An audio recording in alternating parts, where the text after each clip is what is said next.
I'm Jeff Baxter, but I think I'm known to most of you as Jeff Skunk Baxter from my days playing with Steely Dan and the Doobie Brothers. And I'm here with some of my best friends in the world. I've got the harmony guys over here, a choral sitar from the East. This is a fugitive from the 1963 Sears catalog, the Silvertone guitar with case.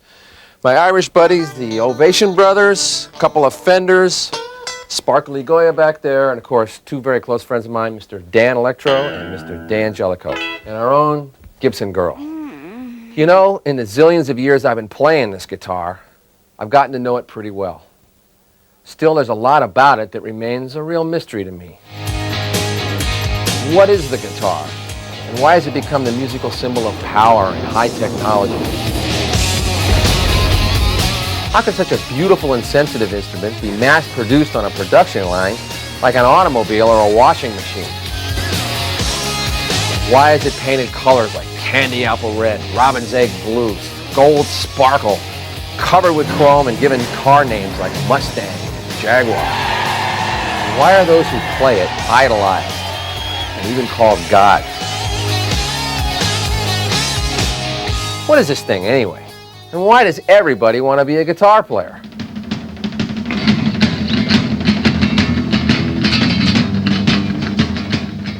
Why do guys play the guitar? Why do guys play the guitar? I would say that anybody that, any young, virile boy Right. with red blood in his veins picks up a guitar to impress girls. Wouldn't you say? What did you pick up a guitar for? It was the sound of the guitar bending, man, and the reverb and stuff like that, you know, which I didn't know what was going on at the time. It was just, and the sound, just the whole feeling of the whole thing. I was into it. It's a symbol, you know? It's a symbol of expression, it's a symbol of rebellion, it's a symbol of freedom. The sound, the way the strings vibrate, it's a very personal instrument. That's why this instrument is the most popular instrument, other than, say, a voice, you know, because it can really speak. I love it. I mean, it's just like the coolest thing on the planet. It's such a powerful instrument, electric guitar. I mean, you know, it's a rock and roll is the guitar.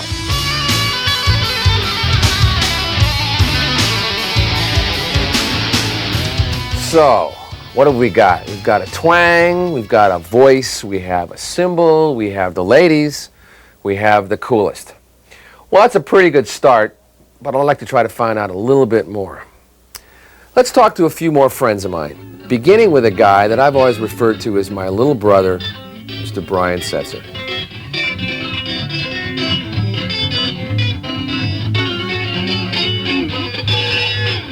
You know, this is the guitar that made me really play guitar. I bought it when I was 17 years old because it looked like Eddie Cochran's. When I put this thing on the couch and I kind of angle it, I mean, it's a woman. I mean, there's something in the feel when you pick it up and hold it and pull it and play it. It's sexual, or at least sensual. It really is. And there isn't a day goes by that I just kind of have to grab it and touch it and play it and pick it and do stuff to it.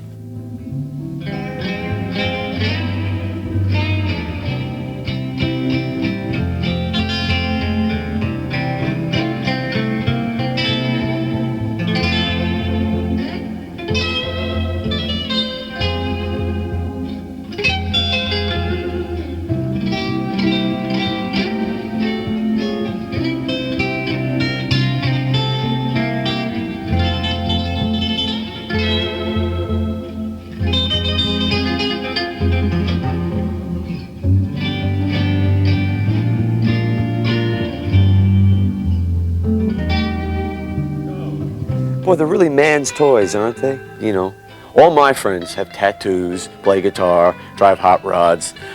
Those are the kind of people I hang out with. And they're all intertwined. You like it all. It's all part of the cool stuff to like, you know. My friends don't drive Volvos and stuff. You know, they got 57 Chevys or hot rods, and they're into, you know, cool guitars like this. You know, they don't play the Gumby guitars, I call them, with the points and the jagged edges. This guitar is rock and roll.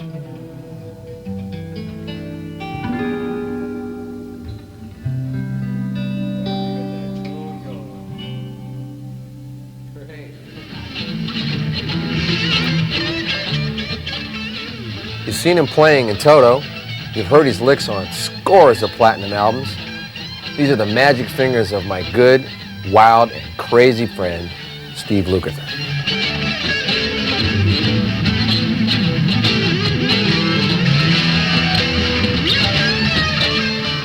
Well, I started playing when I was like 7 years old. Right. You know, I mean, just playing like. Why? Why? Because, well, actually, the first tune that I ever heard that like freaked me out was what was it? The solo in "I Saw Her Standing There." Yeah, when did you start playing the guitar to get chicks? Well, I didn't realize that you could do that until I played at my 6th grade graduation, and all the people, the girls started screaming and shit like that. So it was pretty funny, you know. It was like living the dream when you're like 11 years old. What went through your mind? And all of a sudden, I became like, you know, a cool person at school. You know, I mean, I was a geek before that, right? And then play the guitar, and you're a cool person, right? Right. Very simple concept. What would you have done if you weren't a guitar player? I mean, did you ever have any kind of other like dream? No, you know what I'd be doing if I wasn't playing guitar? You want fries with that? Yeah. Okay. That's pretty much it. You know, I mean, it was like I had to do this. I had to make this work because I don't know how to do anything else. You know.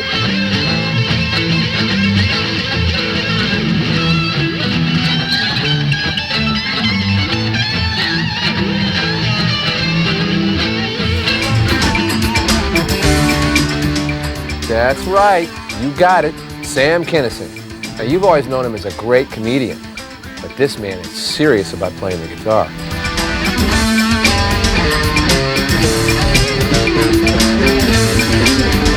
I was sent away to Bible school. I met this guy named Wayne Richardson, and he was like the coolest guy in school because he was so humble. But he played a great nylon string guitar. And this guy showed me some stuff. So like in the matter of 2 or 3 months, I forgot about the Bible. I was just told this was my new friend. I never really felt like I'd had. It was like my brand. I never had like a best friend growing up because I was ashamed of that we lived in a church and I didn't want to bring anybody to my house because I didn't want to see that, you know, I didn't have a house. You know? So I was never really socially, you know, very open to people and stuff. And and it became like my friend. And I ran away shortly after that, and all I took with me was my guitar.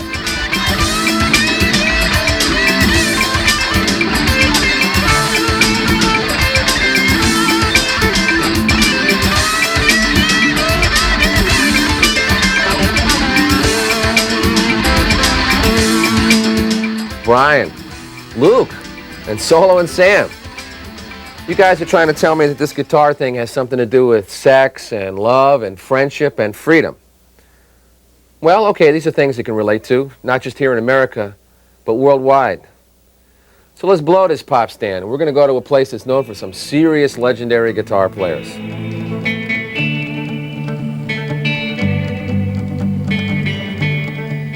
This is Carnaby Street, the heart of London, England, home of the Beatles, the Kinks, the Yardbirds, the Rolling Stones, and Bert Weedon. Bert Weedon.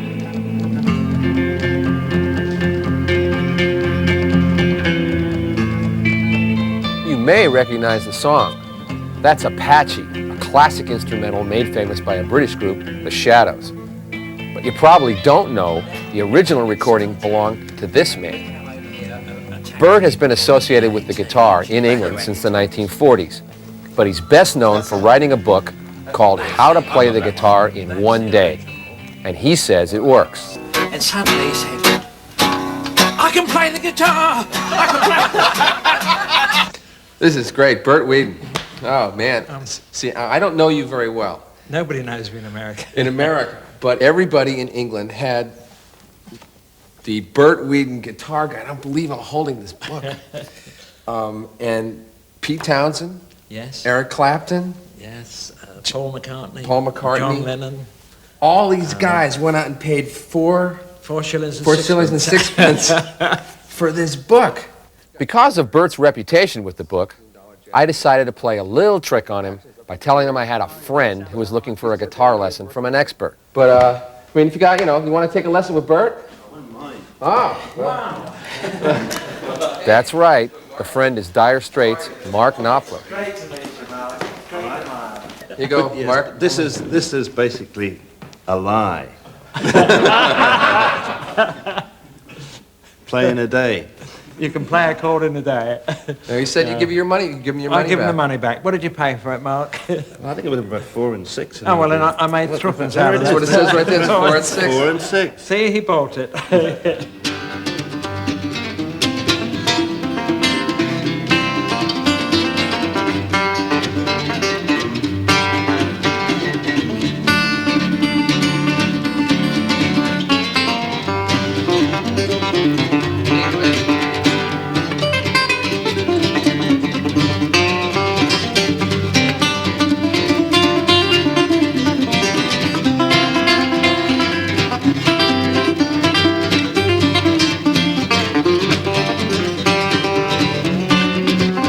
Basically, it's a love affair. I mean, I know what Fender catalogs smell like. I know what they smell like. I used to smell the paper of a Fender catalog, you know. Oh, it was all glossy, and each page was a different, the Jazzmaster. Yeah. Oh, and then the Jaguar. Yeah. Oh, yeah. And then just half an hour luxuriating, you know, amongst the amplifiers in the amp section, and back to the guitars. Oh, boy. I know, remember, I knew exactly what a Fender Strat cost, you know, down to the last shilling and sixpence.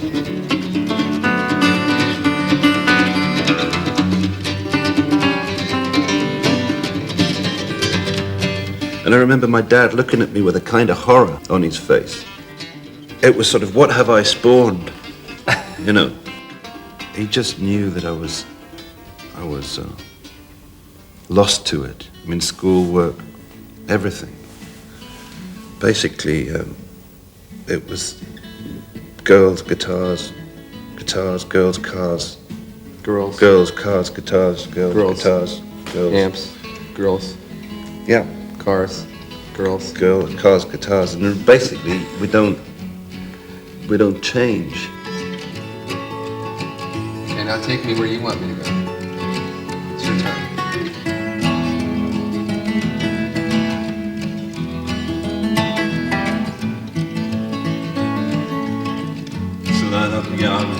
I'd make it even more simple. Okay.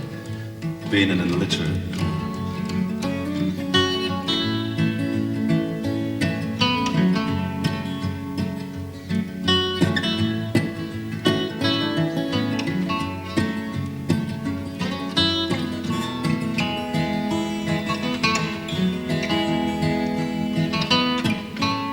Something like that.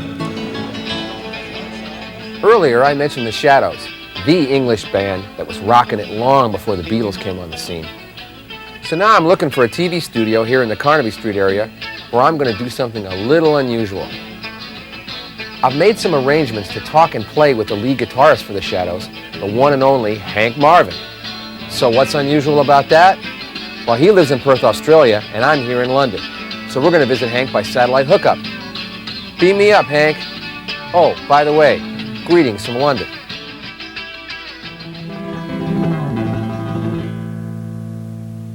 Perfect. Perfect. This was wonderful. I think we've either created history or probably maybe this is the end of satellite broadcasting as we know it. We probably destroyed our careers, Jeff. Hank Marvin, one of my favorite guitar players on the planet. I was just... Jeff Baxter, a man of taste. Oh, thank you, sir. Well, why is it that you started playing the guitar? Were you like a little guy and didn't get a chance to play a lot of athletics, or you just wanted to play it? Was there some reason why the guitar appealed to you as opposed to the saxophone or the cor anglais? Well, I like the music, really. What turned me on to the guitar was actually the sound. That sound that we heard on the early American rock records. That twanging sound, you know, the...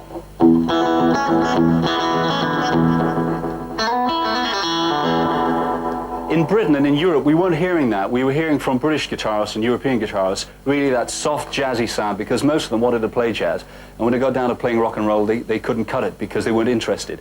And here was this incredible twanging guitar sound by guys like Scotty Moore, Buddy Holly, James Burton, Cliff Gallup. It was just sensational. And I wanted to try to emulate that sound. And I'm still trying. Sounded pretty good to me. Can you give me some idea about what the guitar really is? To me, initially, it was something which had a good image. It looked good hanging around your neck. When I was sort of 15, 16, that was the instrument that looked good.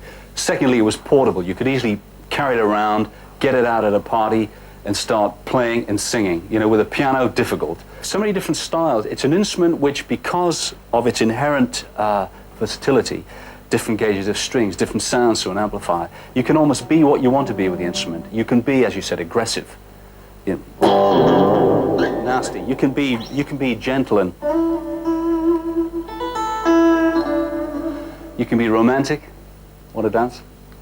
So I think it means anything you want it to mean, Jeff, and that's one of the great things about the guitar. And I think that's why it's lasted so long and why it will last in pop music. You want to try something like, I did Apache with Bert the other day, and that was kind of fun. You want to pick one of your tunes that we can do? Because I think I know most of them. Yeah, you probably know more than I do. What haven't we played? What about FBI?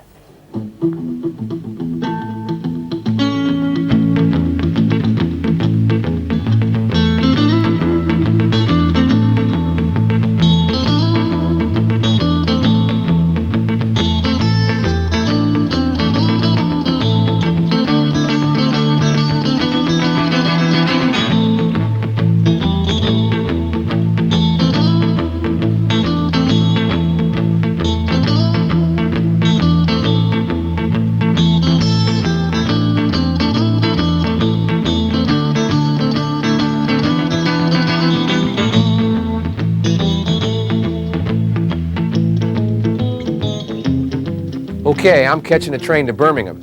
That's a tough industrial town just north of London, and it's the home to some great rock and roll bands like Black Sabbath. An old friend of mine, Paul Atkinson, once played with an English rock and roll band called the Zombies. Now an executive with MCA Records, Paul knows why the gritty industrial towns in northern Britain produce so many hot guitar players. I mean, learning to play the guitar was a way of breaking out of frankly, what was a poverty-stricken life.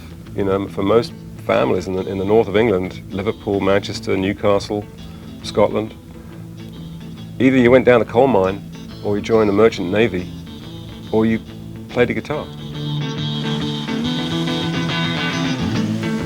I'm visiting Birmingham to see a man whose desire to play the guitar was so compelling that he overcame an almost insurmountable handicap. That's Black Sabbath's Tony Iommi.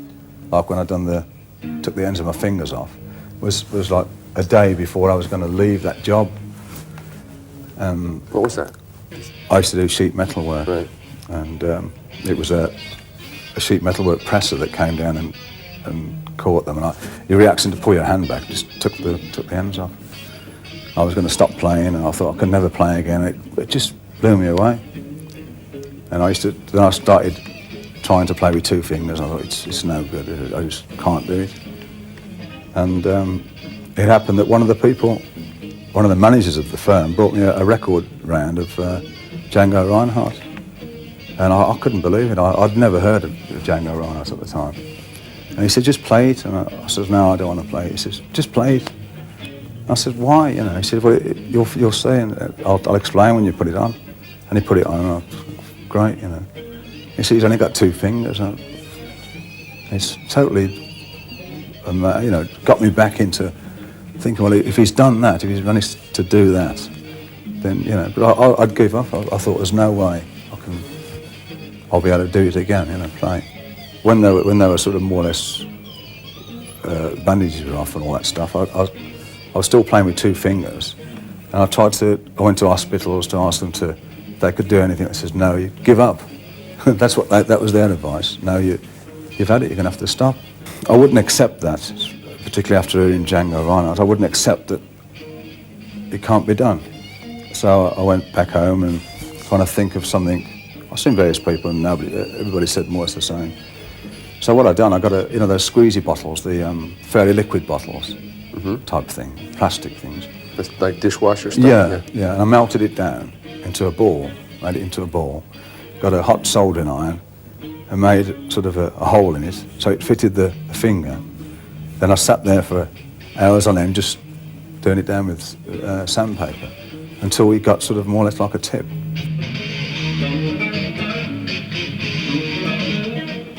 Well, I'm back in London, and guess where I am? It's Abbey Road. This is where the Beatles recorded, along with countless other groups, including the legendary Pink Floyd.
Very nice.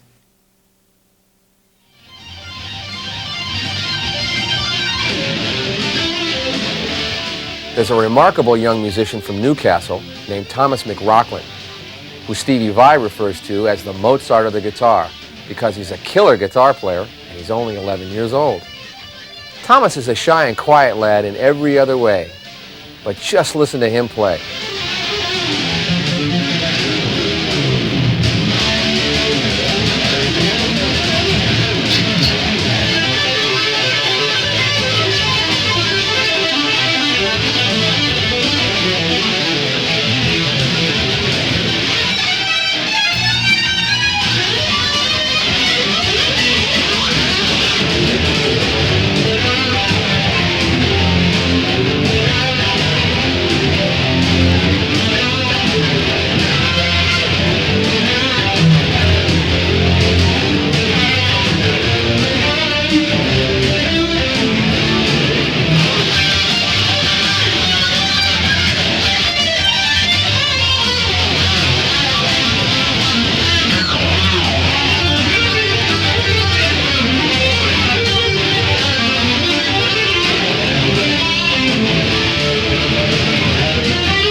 This is 48th Street between 6th and 7th Avenues in New York City.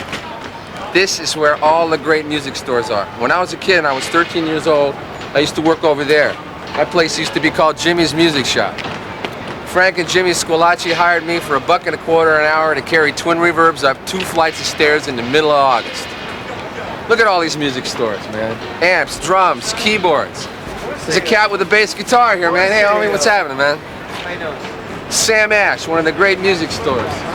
Hey, man. We buy guitars. There's got to be more guitars over there than in all the music stores in the United States. My friend Steve runs that.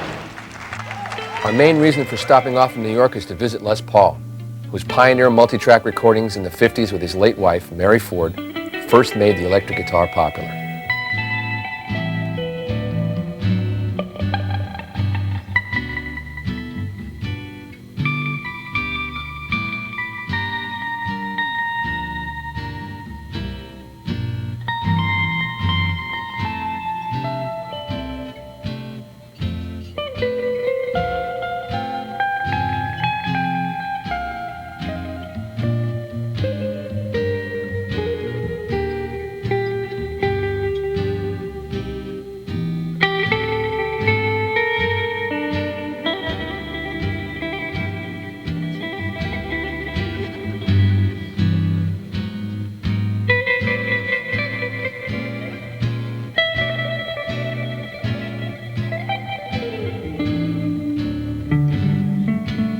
My whole thing on playing the harmonica, playing the piano, playing the saxophone, the drums, and all the junk I went through in the early days,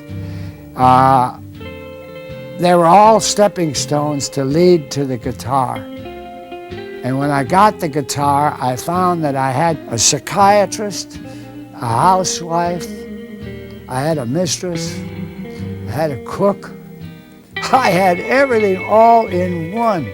With something I could wrap around my arms and I could play. And that guitar and I, we just latched down together and we says, we're gonna be buddies for life.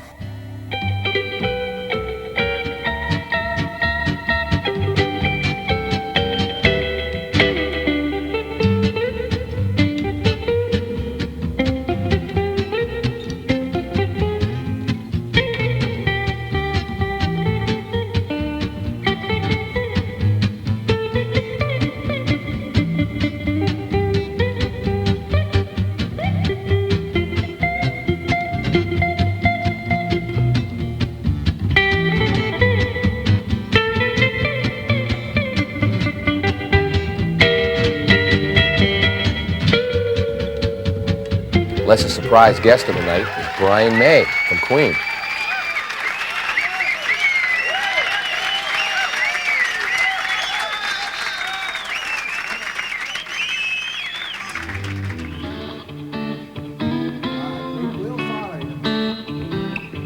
Early this morning, my baby made me sore.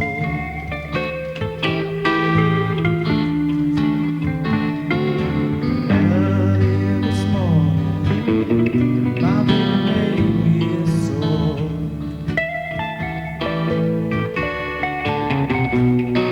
She said, I'm gonna leave you, can't be with you never no more.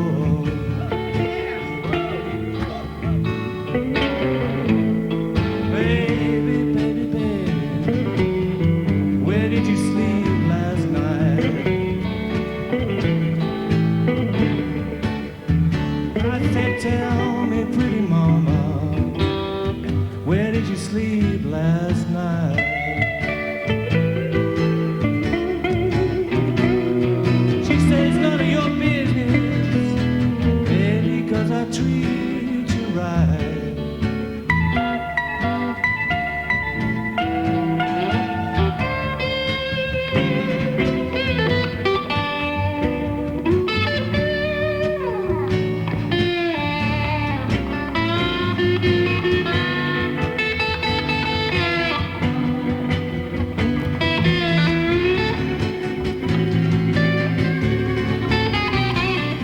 I'm very obsessed with sound, you know. My nightmare is to go on stage and plug it in and the audience to be there and it doesn't sound right. That's what I hate most of all. Because then you've lost your voice. It's like, you know, it's trying to speak with you with no voice, and that scares me, I suppose. So, but if it sounds good, then it's great. I feel at home. I can cope if I've got the guitar in my hand.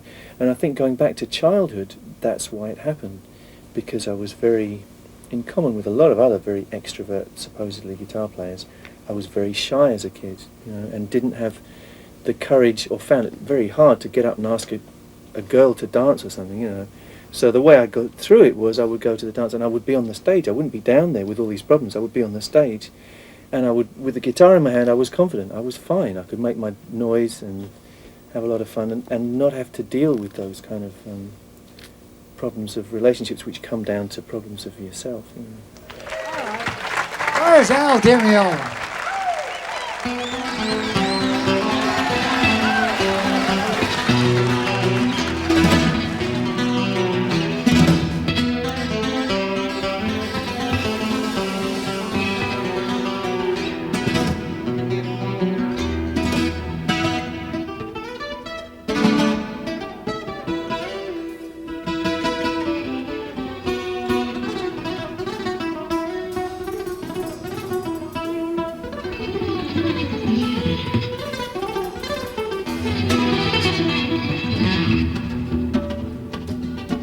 There's magic when two guitarists are conversing, a call and response kind of thing, which is, you know, something that's not very new, but it's certainly done a lot in jazz. But I love that the most, especially with two instruments that are the same. You know, to get that kind of dialogue happening is cool.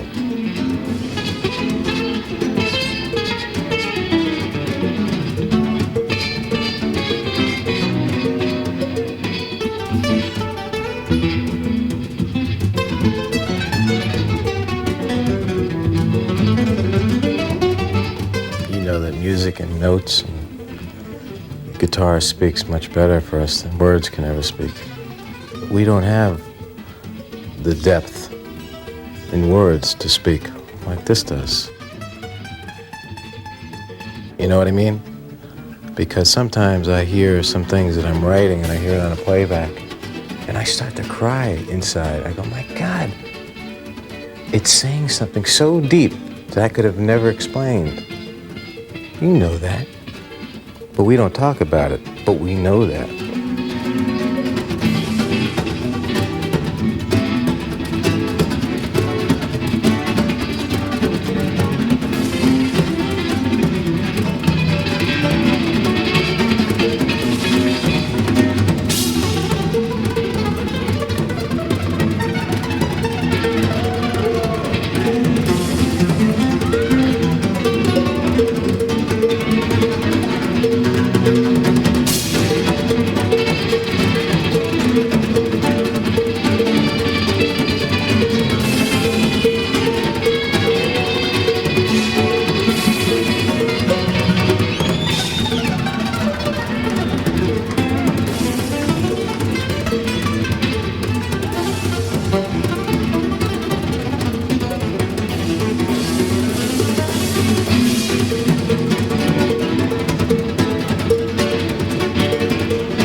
here on Music Row.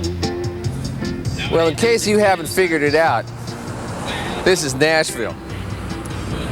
Loretta Lynn's Western Stores, Conway Twitty's Souvenir Shop. There's even a guy over there in the foot-long corn dog stand sitting out there with an electric piano singing country western songs. And everybody comes to this town with a guitar. I think the guitar of all the instruments probably speaks the voice of country music more than any other instrument. And when I think of the guitar and I think of Nashville, I think of Chet Atkins.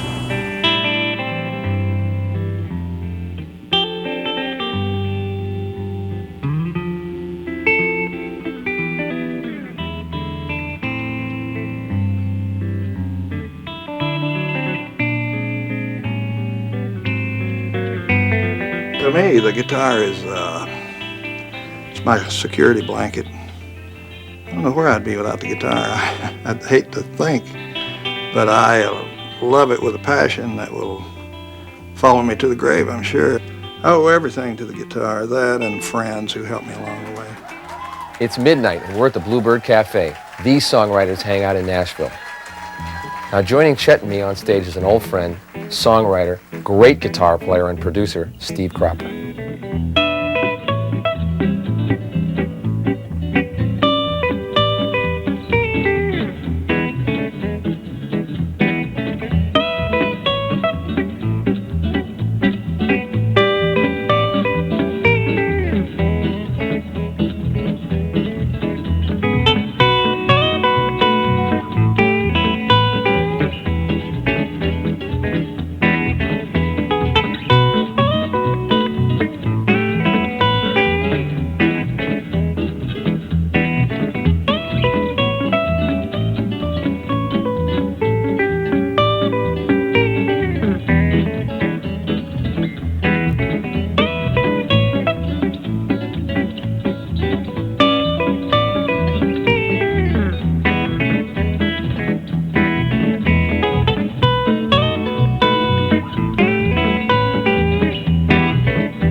Any guitar player passing through Nashville should definitely visit the Gibson Guitar Factory. It's a real spirited place and it's filled with the smell of wood and the sounds of people and machines making guitars. Jim Triggs takes Steve and me on a tour. Now I know this looks like a bunch of Boris Karloffs, but actually it's the bindings being glued to the guitar bodies. More gluing, this time the neck to the body.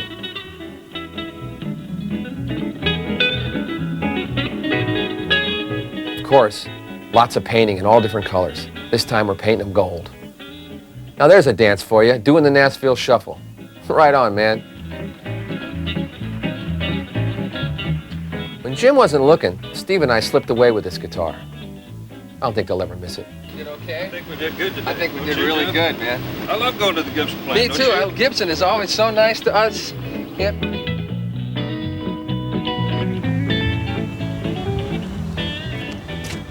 Now this is not just a hole in the wall, this is the hole in the wall, which means we're in Austin, Texas. We're talking about the fabulous Thunderbirds, Stevie Ray Vaughan, Jerry Jeff Walker, Timbuk 3. This is a home of country rock. It's also the home of my favorite guitar player, a guy named Eric Johnson.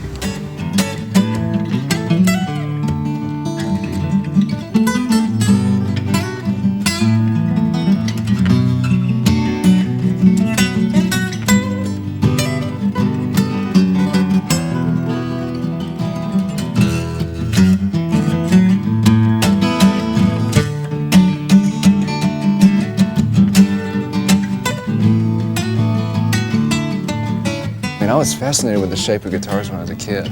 The more pickups and knobs, it's like, God, that's great. And just the, the surf look of the offset body style of the Fender Jazzmaster and Jaguars. And being at the beach with the Corvettes and the girls, and the whole effect was just so enticing, you know. Plus it was kind of a little bit rebellious, you know, playing rock, you know, and having big amps and Fender guitars. There was a certain visual romance, definitely.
Now, I think Joe Satriani is a magical guitar player, but he believes it's the player, not the instrument, that holds the magic.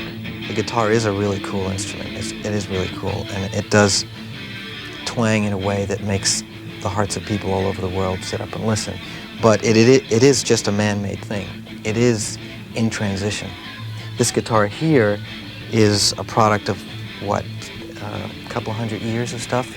But most of what you see is a product of maybe 20 years' work or something like that. You know, these kind of pickups, this vibrato bars, switches that go like this, you know, and funny paint jobs, you know, like crazy people. It's still though, like, if you view the inspiration of a musician as maybe the starting point, then this is like the middle point.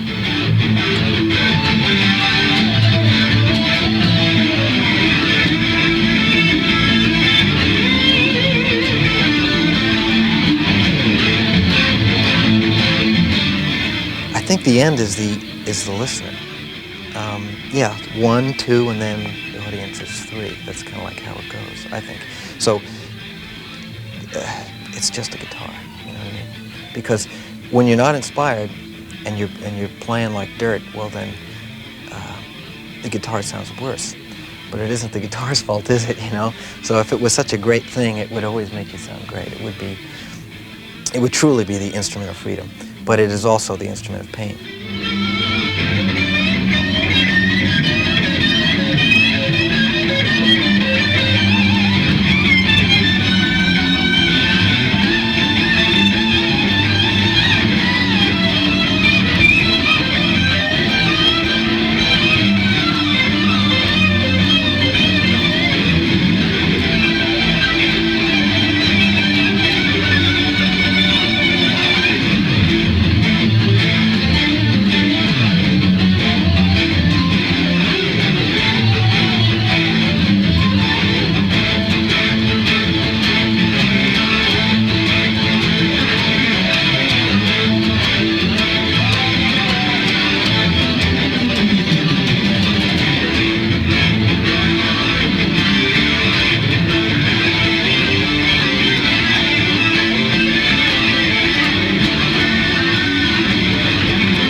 People write their list of favorite guitar players.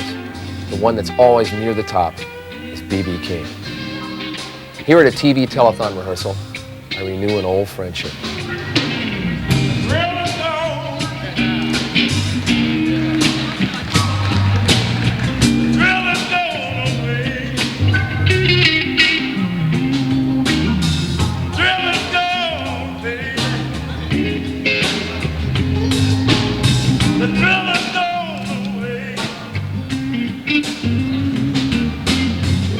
You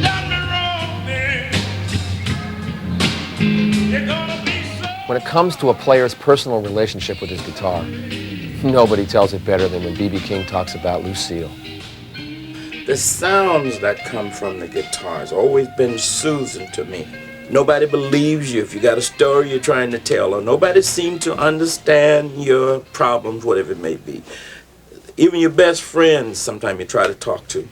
Nobody seems to really understand you. I can pick up the guitar, and the guitar seemed to help me with my problem.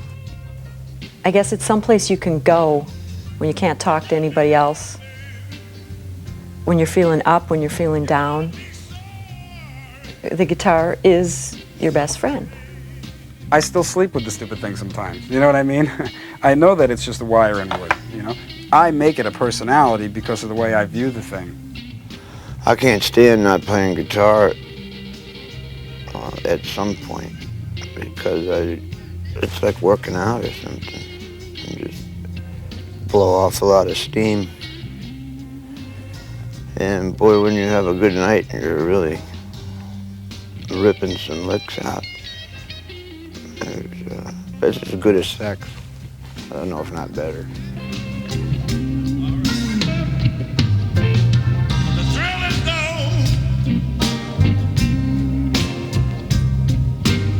The thrill is gone away for good.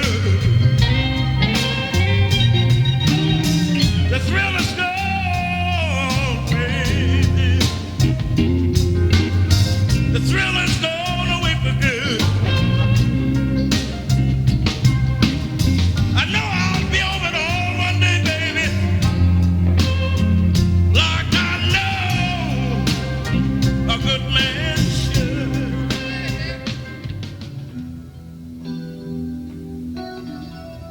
For me, the thrill is never gone, especially when I get to play with someone like Lindsey Buckingham.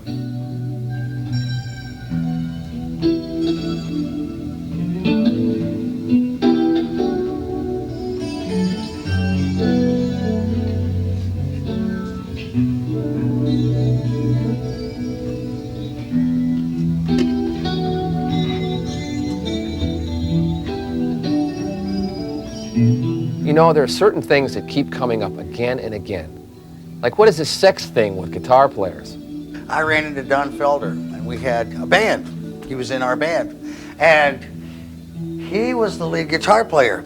So he did not have to come to practice, and he showed up at the last minute for all the gigs, played his part, walked off with the neatest looking chick in the place, and that was it. That is when I noticed it the first time. Plus, Elvis got all these chicks by playing the guitar, so, you know, that was real important, you know, a big impression, you know. Well, kids see that on MTV today, you know. Only chicks look a lot better. Well, out of all the instruments, you're going to get laid more playing the guitar than you are the piano, you know what I mean? I never had that problem with girls. I never had that problem like Elvis of having to beat the girls off with a stick. Must be nice. Another thing that's curious is during the 1950s, there was a movement in this country to ban the electric guitar. What, are you kidding me? That's incredible to hear. I guess they associated that with like the devil and all things bad, you know, like the right-wing groups now are trying to ban all sorts of rap music and stuff coming from the street. At that time, rock and roll really was a street music, you know, it was rebellious music, you know. You know, rock and roll scared a lot of people in the 50s. I'm sure the powers that be dealt with as much as they could, dealt with as much as they could, as well as they could. You know, putting Elvis in the army, that was a good symbolic gesture. Fear and ignorance. Well, I think it's got to be fear, isn't it, I suppose? We can do something they can't. And it's like we know about something that they don't, and it works. Well, because electric guitar represents rock and roll, and a lot of people think that rock and roll represents rebellion, especially kids rebelling against their folks. So, Would you say that's true? to a lot of kids, sure. The electric guitar, like any instrument, is what you make it, isn't it, Chet? You know, it's like a chainsaw. You know, you can use it for something good, or you can use it to chop people's legs off, which I never have, interestingly. I don't know. there's a couple of young guitar players that are afraid of me. But you know, I'm afraid of my ex-wife, so. I know her. Her name is Plaintiff. Yeah. Right. Yeah, you probably met her. Right. Let's see what happens when I take their guitars away. Oh no, I gotta have that. Why? I mean, just tell me exactly what you feel. It feels good. Right. I feel like you took part of me away. Give me that. So how much of your identity has to do with the guitar? Now I'm nervous. Really? Yeah, I'm used to having that to hide myself behind. Couldn't be a lead singer in a band with no guitar. So. Is there a Jennifer Batten that's not the guitar? In other words, if I just kind of No. take that, I mean, is there a Jennifer Batten now? Yeah, the Burger King queen, I guess. Well, I don't want to make you feel here. I mean, Thank you. I had my pacifier. no. Okay, as you can see, I've had a chance to hang out with, jam, and talk with almost 30 guitar players on both sides of the Atlantic, and even one in Australia, and I had to do that by satellite. Still trying to find the answer to my question, what is the guitar? I think I got a little more of a handle on it, and there's no doubt about it, I've had a great time playing with all these guys and gals. In fact, I think I'd like to play with a few more, say 50, maybe 100, maybe 200. Or what would you say about jamming with 500 guitar players?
that's 500 guitar players, and they're all playing at the same time. And I think that's got to be a world record.